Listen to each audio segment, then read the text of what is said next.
Hi everybody, welcome to Caketastic Cakes. It's Jen and I'm going to show you how to make this cute Halloween ghost cake.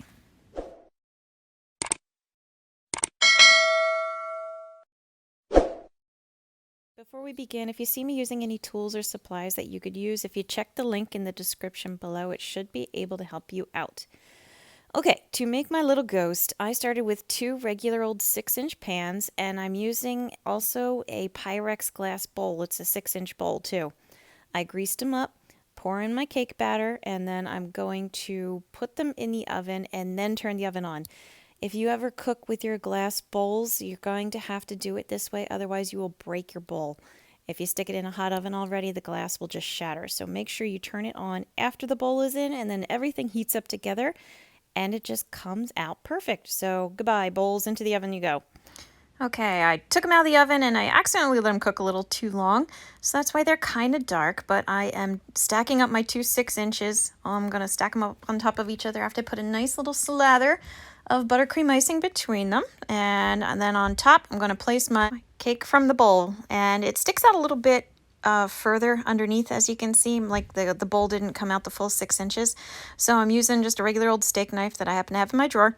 And I am trimming off the edges. I'm going to try to taper inward a little bit at the bottom as well, so that my ghost isn't straight up and down, that he does go in a little bit.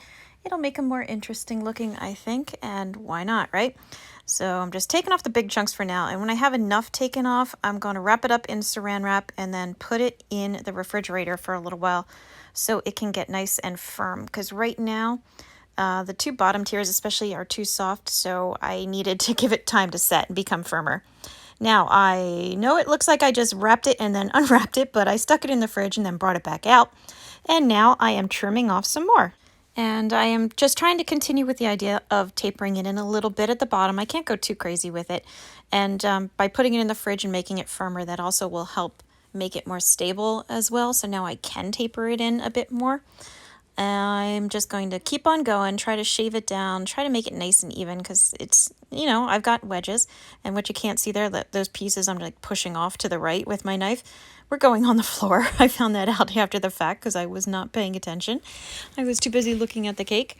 So I'm going to keep on trimming it off until I become happy with it.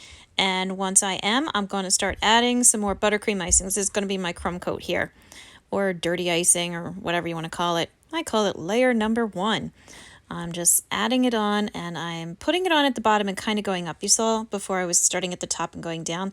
All I was doing was basically ending up with a big amount of it, a thick amount at the bottom, and kind of losing the little bit of a taper I had going.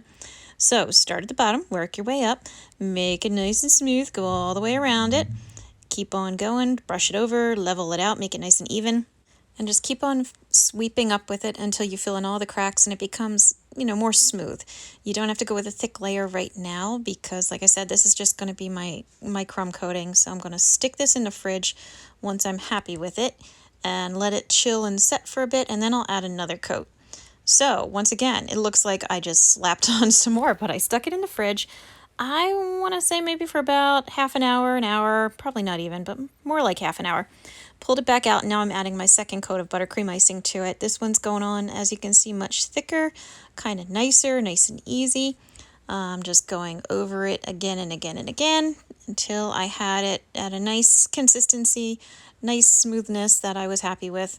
And I kind of feel like looking at it, it looks like I'm making like a piñata or something, like with the paper mache, how it becomes all nice and smooth and kind of that whitish color. So yeah, once you get it nice and smooth, then you're ready to move on.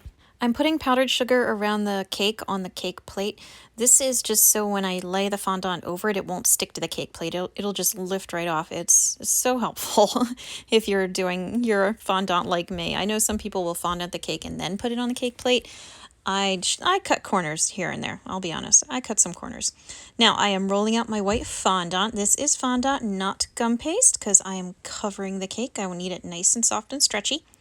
I lift it up, roll it over as you see, kind of flop it on there, adjust it as need be, and then I'm going to very carefully use the back of my hand to press it up against the cake. You're going to see me kind of pull out at the bottom and lift it up a little bit, and then using my other hand go against the cake and press down. I'm going to do it all around the cake, and if you take your time with this and really, lift that edge up and out and press down gently. You're not going to end up with any wrinkles against the cake, which is what you want. You don't want any wrinkles or folds or anything like that. So I smooth it out a little bit with my hands because the fondant smoother would be too flat. It was actually making like flat grooves in it, and I didn't want that. So I used my hands on the ghost, and now I am folding the flap around the edge there of my fondant. I'm folding it up to make kind of like a waves or ripples in the bottom of the ghost there, just to kind of make it a little more decorative, make them a little more floaty and flowy and fancy. It's a fancy ghost. So I'm just lifting up with my finger and folding down on either side with my other fingers all around it. And if they get a little low or anything, just, bolster them back up. Just do it again. Once you're happy with that, then all you have to do is get a nice wet paper towel and wipe around the edge of the cake plate like I'm doing there, you can see. And that will pick up all the extra powdered sugar and leave it nice and clean and shiny. Okay, moving on now. We got our ghost eyes. We're going to do his face. I'm starting with some black gum paste. I'm using gum paste only in this situation because I had it already mixed. I didn't feel like mixing black fondant, and I was only doing the face and eyes, so I didn't care. I made 2 circles, as you saw, or 2 balls, excuse me, rolled them out into ovals, matched them up nice and neat, and just stick them on your ghost, stick them in place. And now I'm going to take another piece of the fondant that I had left over. I'm going to make his little arms now. I kind of rolled it out like sort of, it was kind of hot dog shape, and I flattened it. And I'm going to cut it down the center. So I have a flat end and the other end is kind of tapered. Make sure they match. That's always a good thing. Symmetry is good. And I'm going to place it on the side of the ghost and facing forward and down a little bit. And I'm going to do the same thing on the other side, but be real careful when you do it to match them up so they're nice and even, that the one isn't higher or lower or off center or anything like that from the other one.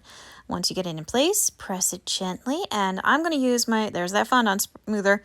I'm going to use it to press down in the back because it was sticking out too far, so I wanted it to blend in a little bit better. And yeah, there you go. You can see how lovely it looks. It looks lovely. Getting my black gum paste out again, making it nice and flat, a bigger circle, and this is going to be his mouth. I'm going to make him happy, so I get an even bigger circle to cut off at the top to make it a smile. And I'm going to put it in place. I don't like where it is, so I'm going to make it a little bit higher. And there you go. That's it. Nice and simple, right? You got a cute, very cute actually, little ghost cake for Halloween. So thank you for watching this video. I hope you found it helpful. Please like and subscribe because it helps me out too. I've got a lot of other videos out there, so please check those out, as well as a bunch of other Halloween themed cakes and decorations you could use. And as always, thank you very much for watching Caketastic Cakes.